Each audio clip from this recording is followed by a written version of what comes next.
Hello दोस्तों, welcome to my channel के law classes.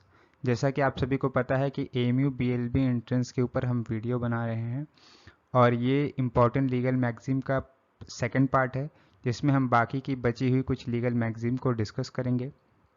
I hope ये जो मैगजीम हम डिस्कस कर रहे हैं इनमें से एग्ज़ाम में कुछ ना कुछ ज़रूर आएंगे और इनसे आपको काफ़ी हेल्प मिलेगी। तो वीडियो को पूरा देखिएगा और जितनी भी लीगल मैगजीम इसमें डिस्कस की गई है सबको याद करने की कोशिश करिएगा। तो चलिए वीडियो को शुरू करते हैं। सबसे पहला है हमारा एब इनिशियो। एब इनिशियो का मतलब होता है फ्रॉम द बिगनिंग। कोई चीज़ अगर किसी चीज़ को हमको शुरू से कंसीडर करना हो तो लॉ के टर्म में जो है उसको कहते हैं एब इनिशियो। फिर है दूसरा हमारा एक्शनेबल पर्सी। एक्शनेबल पर्सी का मतलब होता है the very act is punishable and no proof of damage is required. मतलब कि कोई अगर एक्ट किसी ने किसी का नुकसान कर दिया तो वहाँ पे हमें नुकसान प्रूफ करने की उसकी ज़रूरत नहीं है कि उसको कुछ नुकसान हुआ है। ठीक है, वो एक्ट करना ही उसका जो है वहाँ पे दूसरे पार्टी को एक राइट देता है कि वो उसके खिलाफ मुकदमा कर सके। ठीक है,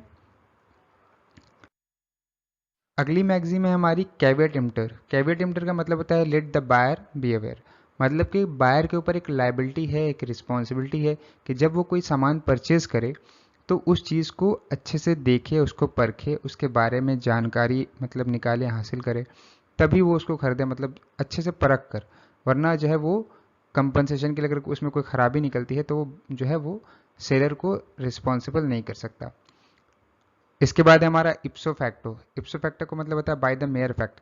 एक फैक्ट के होने की वजह से, एक तथ्य के होने की वजह से जो है वो उस चीज़ को जो है मान लिया जाता है। फॉर एग्जाम्पल कि एक पर्सन है, वो इंडियन सिटीज़न है, तो उसका अगर बेटा इंडिया में पैदा होता है तो उसके बेटे को भी इंडियन सिटीजनशिप दी जाएगी। ठीक है, तो फैक्ट क्या है हमारे पास कि एक बंदा इंडियन सिटीज़न है तो उसके इंडियन सिटीज़न होने की वजह से उसके बेटे को इंडियन सिटीजनशिप दी गई। फिर है हमारा प्राइमा फेसाई। इसका मतलब on the face of it. मतलब स्पेशली जो है ये चीज़ किसी चीज़ को प्रूफ मतलब देखकर ही मानी जाती है कि वो एग्जिस्टेंस में है। तो prima facie case word use किया जाता है लॉ में कि भाई देखकर ही लग रहा है कि हाँ ये केस जो है वो एकदम बन रहा है और ये सही है, इस बंदे ने इस तरह का चीज़ किया ही होगा। ठीक, अगला है डोली इनकैपेक्स। डोली इनकैपेक्स का मतलब होता है इनकेपेबल ऑफ क्राइम। मतलब कि कोई ऐसा इंसान जो क्राइम करने के लिए इनकेपेबल हो। जैसे कि इंडियन पेनल कोड में जो है 7 साल से कम उम्र के लिए सज़ा का जो के लिए जो क्राइम करता है उसको डोली इनकैपेक्स के अंदर कंसिडर किया जाता है कि मतलब अगर उसने किसी कोई क्राइम किया है, 7 साल से कम उम्र का बच्चा, तो उसको सज़ा नहीं मिलेगी। उसके बाद है हमारा उबी जस इबी रिमेडियम, where there is a right there is a remedy. मतलब कि अगर आपका राइट है और उस राइट का वॉयलेशन होता है तो आपको उसकी रेमेडी मिलेगी। मतलब जहाँ पे राइट है वहाँ पे रेमेडी भी है। ठीक है, वाइस वर्सा। वाइस वर्सा का मतलब होता है रिवर्स पोजीशन। मतलब कि एक बात को उल्टा करके जब हम कहते हैं कि भाई ए बी है और बी ए है, तो यहाँ पर जो है ये मैगजीन का इस्तेमाल होगा वाइस वर्सा। अगली मैगजीन है हमारी रेस इप्सा लिक्विटर। इसका मतलब होता है the things speaks for itself. मतलब कि कोई चीज़ खुद से जो है बयां कर रही है सारी बातें। इसका एग्जाम्पल से हम समझ सकते हैं कि सीसीटीवी फुटेज में सामने दिख रहा है कि ए ने बी के ऊपर बंदूक चलाई, तो वो सीसीटीवी फुटेज ही एक तरह से जो है वो सारी चीज़ें बता रहा है कि जो क्या रियलिटी है, किसने क्राइम किया है। उसके बाद है हमारा रेस जुडिकाटा। रेस जुडिकाटा का मतलब होता है ए मैटर ऑलरेडी जज्ड। मतलब कि दो पार्टी में कोई डिस्प्यूट हुआ और वो पार्टी कोर्ट ऑफ लॉ में गई, कोर्ट ऑफ लॉ ने जो है उनका डिस्प्यूट सुना और एक के फेवर में जो है जजमेंट सुना दिया। तो ये जो है एक मैटर जो है पूरी तरीके से कोर्ट ने ख़त्म कर दिया है। ठीक है, अब सेम मैटर पे सेम पार्टी जो है फिर दूसरे कोर्ट में या उसी कोर्ट में जो है वो डिस्प्यूट को लेकर नहीं जा सकती। ठीक है, इसके बाद हमारा आता है volenti non fit injuria. Volenti non fit injuria का मतलब होता है damage suffered by consent given no cause of action.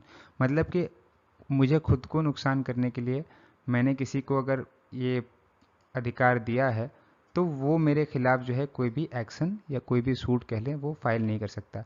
बहुत अच्छा इसका एग्जांपल है कि मेडिकल में जब हमारा ऑपरेशन होता है मतलब तो हम डॉक्टर को कंसेंट देते हैं कि भाई आप हमारा ऑपरेशन करिए, अगर हमें उससे कुछ होता है, हमारी डेथ हो जाती है, तो वहाँ पर डॉक्टर जो है वो रिस्पॉन्सिबल नहीं होते। अगला है अल्ट्रा वायर्स और इंट्रा वायर्स। अल्ट्रा वायर्स का मतलब होता है एक्टिंग और done beyond one's legal power और अथॉरिटी, और इंट्रा वायर्स का मतलब होता है within the legal power. मतलब कि कोई भी चीज़ अगर पावर में रहकर की जाती है तो इंट्रा वायर्स, कोई भी चीज़ पावर से बाहर की जाती है तो वो अल्ट्रा वायर्स। इसके बाद अब हमारा है एक्स ऑफिशियो। एक्स ऑफिशियो का मतलब होता है because of an office hold. ठीक है, मतलब कि कोई एक इंसान किसी पोजीशन को होल्ड कर रहा है और उस पोजीशन को होल्ड करने की वजह से उसको कोई दूसरी पोजीशन की पावर दी जाती है। जैसे कि हमारा वाइस प्रेसिडेंट होने की वजह से वो जो है चेयरमैन भी होते हैं राज्यसभा के। ठीक है, तो उनको कहते हैं ex officio chairman of Rajya Sabha. फिर आता है हमारा एक्स पार्टे। एक्स पार्टे का मतलब होता है proceeding in the absence of other party. जैसे कि सिविल केसेस में जब प्लांटिफ के बार बार नोटिस देने पर, समन देने पर जो है डिफेंडेंट नहीं आता है, तो जो कोर्ट है वो एक्स पार्टे ऑर्डर जो है वो पास करती है, मतलब उसको सुने बिना ऑर्डर जो है वो पास कर देती है। अगला है वेवर। वेवर का मतलब होता है वॉलंटरी गिविंग अप और रिमूविंग द कंडीशंस। मतलब कि किसी के पास कोई राइट है या कोई अधिकार है, मतलब तो वो जो है वॉलंटरी उसको सरेंडर कर देता है कि भैया हमको ये नहीं चाहिए। ठीक है, तो गिव अप करना अपने अधिकार को, अपने राइट को। ठीक है, उसको कहते हैं वेवर। तो दोस्तों ये था आज के कुछ बचे हुए मैगजीम। आई होप जो है इसमें से कुछ मैगजीम जो है एग्ज़ाम में पूछे जाएंगे। और अगर मेरी वीडियो आपको अच्छी लगती है तो मेरी वीडियो को लाइक और चैनल को सब्सक्राइब ज़रूर कर दीजिएगा।